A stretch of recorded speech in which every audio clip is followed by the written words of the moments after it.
2024 నూతన ఆంగ్ల సంవత్సరానికి గాను మిథున రాశి వారి యొక్క వార్షిక ఫలితాలు.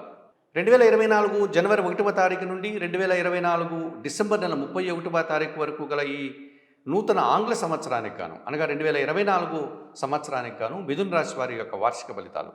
ఈ మిథున రాశి వారికి గురువు మేషరాశిలో అనగా సప్తమ దశమాధిపతి అయినటువంటి ఈ గురువు మేషరాశిలో మే వరకు సంచరిస్తున్నాడు, అనగా లాభభావంలో సంచరిస్తున్నాడు. 11వ భావంలో ఈ గురువు సంచరించేటువంటి ఈ 5 మాసాల కాలంలో వీరు జీవిత భాగస్వామితో శుభ ఫలితాలను అందుకోగలుగుతారు, వ్యాపార భాగస్వాములతో సానుకూలతను పొందగలుగుతారు, వృత్తి ఉద్యోగ వ్యాపారాల్లో అధిక అభివృద్ధిని, అధిక పేరు ప్రఖ్యాతుల్ని, అధిక లాభాలని పొందగలుగుతారు. ముఖ్యంగా విద్యారంగంలో కానీ రాజకీయ రంగంలో కానీ వీరు చాలా శుభ ఫలితాలని, లాభాలని పొందడానికి అవకాశం కనిపిస్తుంది. అలాగే మే 1వ తర్వాత వీరు ఈ అక్టోబర్ మాసం వరకు కూడా గురు సంక్రమణం ద్వారా వృషభ రాశిలోనికి పయనించడం వల్ల అనగా వ్యయములో సంచరించేటప్పుడు గురువు ప్రతికూలంగా మారేటువంటి సందర్భాలు కనిపిస్తుంది. తిరిగి గురువు వక్రించి మేషరాశి వైపు చూసేటువంటి సందర్భంలో అప్పుడు కూడా లాభభావాన్ని చూస్తున్నాడు కనుక శుభ ఫలితాలు పొందడానికి అవకాశం ఉంటుంది. ఈ రకంగా మిథున రాశి వారికి మేషములో సంచరించేటువంటి గురువు, వృషభము నుంచి వక్రించి మేషాన్ని చూసేటువంటి గురువు 70% శుభ ఫలితాలని, గురువు సానుకూలతల్ని, గురుబలాన్ని మిథున రాశి వారికి ఈ సంవత్సరం గురువు ప్రసాదిస్తున్నాడు. అలాగే శని భగవానుడు భాగ్యభావంలో అనగా కుంభరాశిలో సంచరిస్తున్నాడు. అష్టమ భాగ్యాధిపతి అయినటువంటి ఈ శని భగవానుడు జూన్ మాసంలో వక్రించి ఆయన అష్టమాన్ని చూసినప్పుడు శని భగవానుడు కాస్త ఇబ్బందికర పరిస్థితుల్ని అందిస్తాడు. ఆయన తిరిగి వక్రం తొలగి భాగ్యభావంలోకి వచ్చినప్పుడు వ్యవసాయ రంగంలో అధిక ఉత్పత్తులు, వృత్తి ఉద్యోగ వ్యాపారాల్లో రాణింపు, ముఖ్యంగా పరిశ్రమల్లో కానీ, ఫ్యాక్టరీల్లో కానీ, వ్యవసాయ రంగంలో కానీ, కార్మిక రంగాల్లో పనిచేసేటువంటి వారికి శుభ ఫలితాలు రావడానికి అవకాశం ఉంటుంది.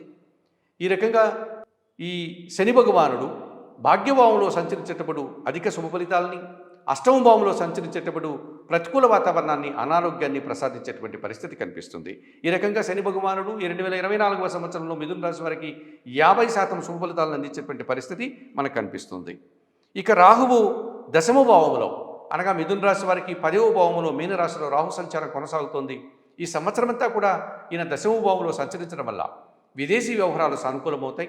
విదేశాలలో ఉద్యోగాలు చేసే వారికి మంచి అభివృద్ధిని, లాభాలని పొందగలుగుతారు, నూతన అవకాశాలు అందుకోగలుగుతారు.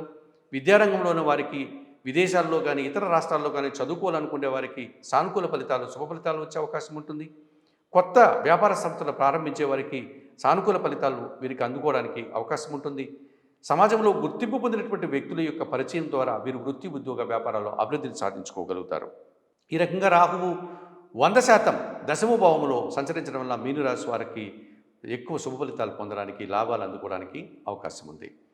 అయితే ఈ సంవత్సరంలో కేతువు 4వ భావంలో కన్యారాశిలో మిథున రాశి వారికి సంచరించడం వల్ల కుటుంబంలో కొన్ని సందర్భాల్లో వీరు నిరాశను ఎదుర్కొంటారు. కుటుంబపరమైనటువంటి విషయాల్లో కాస్త వీరు అశాంతికి గురయ్యేటువంటి సందర్భాలు కనిపిస్తున్నాయి. అనవసరమైనటువంటి ప్రతిబంధకాలు, ఆటంకాలు రావడానికి కుటుంబపరమైనటువంటి కార్యక్రమాలు చేసేటప్పుడు వీరు కాస్త కష్టాన్ని ఎదుర్కోవాల్సిన వాతావరణం కనిపిస్తుంది. మరి 2024వ సంవత్సరంలో మిథున రాశి వారు తప్పనిసరిగా ఈ కేతువు ప్రతికూలంగా ఉన్నాడు కనుక ఈ కేతువు ఇచ్చేటువంటి ప్రతికూల ఫలితాలని సానుకూలపరచుకోవడం కోసం వీరు ప్రతినిత్యం గణపతి ఆరాధన చేయండి, గణేశాష్టకం చదువుకోండి. అలాగే గణపతికి ధూపదీప నైవేద్యాలతో ఆయనను పూజలు చేయండి. ప్రతినిత్యం స్వయంగా గణపతి పూజ నిర్వర్తించడం, గణపతిని దర్శించుకోవడం, అవకాశం లేని వారు గణపతి ఆలయానికి వెళ్ళి సోమవారిని దర్శించుకోవడం, అలాగే 1 కేజీ ఉలవలు పేదవారికి కానీ, పేద బ్రాహ్మణులకు కానీ, ఆవులకు కానీ ఆహారంగా అందించడం వల్ల మీరు ప్రతికూలంగా ఉన్నటువంటి ఈ కేతువు ఇచ్చేటువంటి అశుభ ఫలితాలని సానుకూలపరచుకోవడానికి అవకాశం ఉంటుంది. అలాగే శని భగవానుడు 2024 జూన్ మాసంలో కొంతకాలం వక్రించి అష్టమ భావాన్ని చూస్తున్నాడు కనుక ఆ సమయంలో మీరు శనేశ్వరుని యొక్క ఆలయాన్ని దర్శించే ప్రయత్నం చేయండి.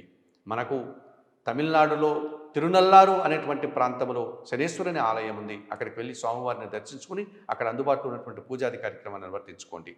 లేకపోతే మహారాష్ట్రలో సిద్ధి సాయినాథుని ఆలయానికి, సిద్ధి క్షేత్రానికి సమీపంలో శని సింగనాపురం అన్నట్టు మరొక శని భగవానుడి యొక్క క్షేత్రం ఉంది. అక్కడికి వెళ్ళి శనికి అభిషేకాది కార్యక్రమాన్ని నిర్వర్తించుకోండి. అలాగే ఆంధ్రాలో మందవల్లి అనేటువంటి గ్రామంలో శని భగవానుడి ఆలయం ఉంది. అక్కడికి వెళ్ళి స్వామివారిని దర్శించుకోండి. ఇంత దూరం వెళ్ళలేని వారు ఈ అష్టమ శని ప్రభావంతో బాధపడేటువంటి మిథున రాశి వారు మీకు అందుబాటులో ఉన్నటువంటి ఈశ్వరుని ఆలయానికి శనివారం రోజు వెళ్ళి పాలాభిషేకం నిర్వర్తించండి. ఈ రకంగా చేయడం వల్ల ఈ అష్టమ శని దోషం నుంచి మీరు బయటపడడానికి అవకాశం ఉంటుంది. అలాగే గురువు 2024 మే 1 తర్వాత వ్యయములోనికి వృషభ రాశిలోకి సంచరిస్తున్నాడు కనుక తప్పనిసరి మీరు దత్తాత్రేయ స్వామిని దర్శించుకుని ఈ వ్యయం ఇచ్చేటువంటి గురువు యొక్క ప్రతికూల ఫలితం నుంచి బయటపడడానికి అవకాశం ఉంటుంది. దత్తాత్రేయ స్వామిని గురువారం రోజు ఆయన దర్శించుకోండి. గురుచరిత్ర సప్తాహం ఒక 7 రోజులు పారాయణం చేయండి. శనగల నైవేద్యంగా పెట్టి సోమవారికి సమర్పించండి. ఈ రకంగా చేయడం వల్ల ఈ 2024 ఆంగ్ల సంవత్సరానికి గాను మిథున రాశి వారు తప్పనిసరిగా శుభ ఫలితాలన్నీ సద్వినియోగం చేసుకుంటూ ప్రతికూల ఫలితాలని సానుకూలపరుచుకుంటూ ఆయురారోగ్యాలతో ఆర్థికాభివృద్ధిని పొందాలని మనస్ఫూర్తిగా కోరుకుంటూ సర్వే జనా సుఖినో భవంతు. నమస్కారం.